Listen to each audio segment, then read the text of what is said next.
අවරෝෂන් මේ හරි දැන් තමයි මේ සාකච්ඡා දෙක තුනක් එක ෂෝ ගොඩක ඒවා අත්තේ ඔයාගේකත් කතා වුණ එක.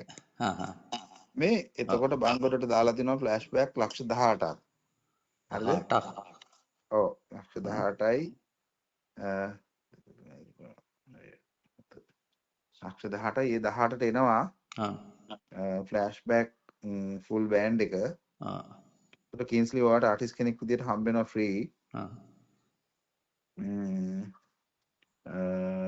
කින්ස්ලි ඊට පස්සේ ඇරේ සවුන්ඩ් සිස්ටම් දෙකක් මේ ඊට පස්සේ ජෙනරේටර්ස් දෙකක් එනවා. ඊට පස්සේ එනවා ලයිට් ස්ටේජ් එකට දාන අලුත් අර දැල්තෙන් ගෙනාවු කම්ප්ලීට් ලයිටින් සිස්ටම් එක. Transport labour cost. ඔකට තමයි 18 හැදෙන්නේ. ඔව් එතකොට ඔයා ගන්න ඕනි ස්ටේජ් එක LED වල අපි දැන් මේ දවස්වල අපේ concept එක ගහන ඔය සමන්ගෙන් හරි ඩිලන්ගෙන් හරි ඔය දෙන්නගෙන් එක්කෙනෙක්ගේ. කවරින් එකත් අපි දෙන්නම් මේ අපි ඉස්සරහට දිගට වැටක් ගහන්න ඕනේ. ඔය දැනට හොඳට කරනවා කියලා හිතන් ඉන්න කෙනෙක්ගේ අපි නිකන් මේ ක්ලික් කරලා තියෙනවා. මේ කවරින් එක හොඳයි. ඔය දැන් ගහන ෂෝ සෙට් එකේම ගොඩක් ඒවා ගහලා තියෙන හේර තමයි. ඔව් දැන් අපි මෙහෙමයි ඒ අර ස්ටේජ් හරි මේ ස්ටේජ් ගන්න කවරින් එකයි වටේ ලයිටුයි අපි මෙහෙන් දාගන්න පුළුවන්. මෙහි තියෙනවා. එතකොට කොහොමද මේ වැට ගහන්නේ? අපි දැන් ගහන අලුත් වැට. ඒ කියන්නේ කොතනද ගහන්නේ? ඉස්සර අපි ස්ටේජ් එක ගහනවානේ ඉස්සරහද? අලුතෙන් හදපු අර GI පයිප් නෙමෙයි. GI පයිප් නෙමෙයි. කෙලිම හදපු වැටක් තියෙනවා බාර් වලින්. ඒ බාර් වලින් ගහන එක ගහනවා ඉස්සරහා පුටුවේ ඉඳලා කෙලින්ම එහා පැත්තේ කෙරවලේ සවුන්ඩ් සිස්ටම් රැක් ටික වැහෙන්න මේකට ළඟට යනකනුයි මේ පැත්තේ මේ පැත්තේ දාන පෙට්ට මේ සවුන්ඩ් රැක් ටික වැහෙන දිගටම. ඒක කෙලින්ම අර පයිප් මේ බට වලින් ගහ මේ හතරස් මේ වලින් ගහපු වැටක්. ඔව් මට තේරෙනවා. ඔව් ඒ වැට තමයි එන්න ඕනේ. GI පයිප් හරියන්නේ නැහැ. හරියන්නේ නැහැ. ඒක සාර්ථක නැහැ. ඒක ලස්සනත් නැහැ. ඒක සාර්ථකත් නැහැ. ඔව්. එතකොට ඒක මේ ඊට පස්සේ ආටිස්ලා 4 දෙනෙක් දැන් ඔයා ටිකට් එක කීයද දාගෙන ඉන්න හිතන්නේ? ඒක තමයි දැන් අර මේ කරන කට්ටියගෙන් එක්ක මම කෝඩිනේට් කරන්නේ දැන් මම ඒගොල්ලන් අහන්න ඕනේ ටිකට් එක කීයද දාන්න කියලා ඉවරලා. ඔව්. එතකොට දැන් ඔන්න ඕවා ටිකට කැමති නම් විතරයි අපි ගන්න ෂෝ එක. ඔව් එතකොට ටිකට් එක ඔයා කියන්නේ කීයද දාන්න කියලා? නෑ ටිකට් එක 700ක් හෝ 800ක් කරන්න හොඳ ආටිස්ලා 4 දෙනෙක් දාන්න ඕන. ඊට වැඩි කරන්න බෑ.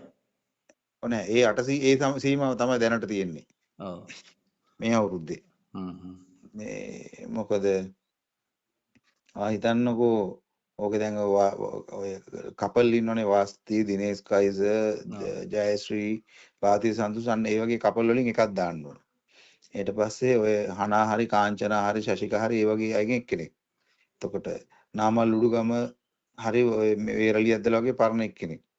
ඔය දැන් මෙහෙම දැම්මොත් නාමල් උඩුගමයි ශශිකයි චාමර රණවක ඒ වගේ චන්දන ලියනාරච්චි ඒ වගේ 4 දෙනෙක්. නෑ එහෙම බෑ. එතකොට උතන නෑනේ යූත් එක නෑනේ උතන. ඔව්. දැන් අපි ඔයා දැන් ඔය කතා කරන්නේ ඔයාගේ දැනුමේ සීමාවෙනේ. ඔව්. අපි ෂෝ එකට සෙනග ගෙන්න ගත්තේ දැන් ඔයක වෙනස් කරලා. ඔව්. දැන් ඉස්සරහා සෙනග 2500 3000ක් නේ උපරිම. ඔව්. ඒතර අපි සෙනග ගෙන්න ගත්තේ කොහොමද දන්නවද? අපි සෙනග 5000ක් දැන් ඊ ෂෝ එකේ 7000ක්.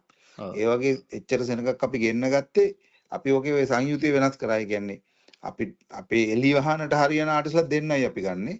අනිත් දෙන්නම අපි ගන්නවා යූත් එකෙන්. ඔය අලුත් ඔය දැන් ජීවිතේට මියුසිකල් ෂෝ එකට එන්නේ නැති සෙනගක් ගෙන්න ගන්න පුළුවන් අය. ඔව්. ඉතින් ඒ දෙකේ තමයි ප්‍රතිශතය වැඩි වෙන්නේ. ඔව් දැන් අපි කතා කරපු ගමන් කතා කරන්නේ අපේ සීමාවේ ඉන්න ඔය ආර්ට්ස්ලා 4 දෙනෙක් මේ වගේ දාලා කොහොම හරි ෆ්ලෑෂ්බැක් ඉන්නවනේ කියලා ඒකට වඩා මේ කම්ප්ලීට් මේ ෂෝ එක හැම පැත්තෙම මිනිසුන්ට යන ෂෝ එකක් වෙන්න ඕන. ඔව්. ඔයා කියන්නේ තර 4 දෙනා කවුද හරියට නම් කරන්නේ? 4 දාන්න පුළුවන් අපි හිතමුකෝ දිනේෂ් කයිස. හරි එතකොට හනා හරි කාංචනා හරි. ඒතර ඒ දෙන්නම ඉන්නවා යූත් එකේ. කියන්නේ අපේ එලිමහනට මීට කලින් ආපු නැති දෙන්නේ. එතකොට නැති කියන්නේ ඔතන ෂෝ එකට මම කියන්නේ. අනිත් ෂෝ දැන් අපේ ඉන්නවා. එතකොට අතනින් ගන්නවා ඔය පිස්සු පිහට්ටු ටික කැමති රාම රණවකට. එතකොට 2000 ඔය කට්ටිය ඒ කාලේදී හිටපු වැඩි හිටියෝ ටික කැමති එක්ක වේරළි ඇද්දට නැත්තම් නාමල්ට. අන්න ඒ වගේ 4ක් ආපුවම එතකොට ඔය කියන්නේ හැම මේ කැටගරි එකම කවර් වෙලා. ඒ කියන්නේ යුග ටික කවර් වෙලා.